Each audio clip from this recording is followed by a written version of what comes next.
તારીખ 16/9/2025ના રોજ આશરે 15:30 વાગે અમરેલી ટાઉનના ભાવકા ભવાની મંદિર જોડે એક ઘટના બનેલી હતી, જેનામાં ભોગ બનનાર હેતલબેન ભાડને જે આરોપી છે વિપુલભાઈ જાદવ ધુંધળવા અને એક અજાણ્યા ઈસમે એમને હાથે અને ગળાના ભાગે છરીના ઘા મારેલા છે.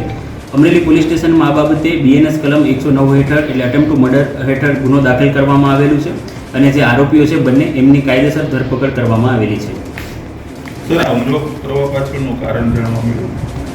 આમાં જે ભોગ બનનાર છે એમની 1 મહિના પહેલાં સગાઈ થયેલી હતી અને આ જે આરોપી છે એમનો ભોગ બનનાર જોડે પ્રાથમિક પૂછપરછમાં એવું જાણવા મળેલું છે કે આરોપી છે એમનો ભોગ બનનાર સાથે પ્રેમ સંબંધ હતો અને આ વાતથી એમના બે વચ્ચે વાત નથી થઈ હતી અને એ બાબતને લઈ અને આ જે આરોપી છે એમણે જે ભોગ બનનાર છે એમને આ છરીનો ઘા મારેલો છે.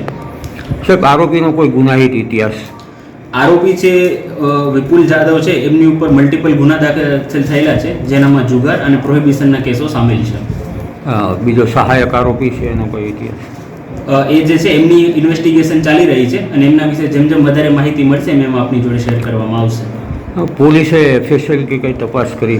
જ્યારે આ ઘટના બની હતી ત્યારે જ જે સિટી પોલીસ સ્ટેશનનો સ્ટાફ છે અને FSLની ટીમો છે એ ઘટના સ્થળ પર પહોંચેલા હતા અને જેટલા પણ નેસેસરી બાયોલોજિકલ જે એવિડન્સ લેવાના છે એ સ્થળ પરથી કલેક્ટ કરવામાં આવેલા હતા. સર, આ ભોગ બનનારની સ્થિતિ કેવી છે અને આરોપીઓ વિરુદ્ધ શું કાર્યવાહી કરવામાં આવશે? રિમાન્ડ માંગવાની કે?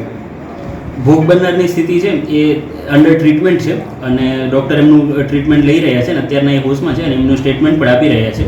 જે આરોપીઓ છે એમની ધોરણસર અટક કરવામાં આવેલી છે અને આગળ એમની સામે જે દરેક કાર્યવાહી કરવાની છે એ કરવામાં આવશે. તપાસ કોણ કરે? આ જે ગુનાની તપાસ છે એ Amreli city police inspector DK Vaghela કરી રહ્યા છે. હવે પછીની પોલીસની કાર્યવાહી શું છે?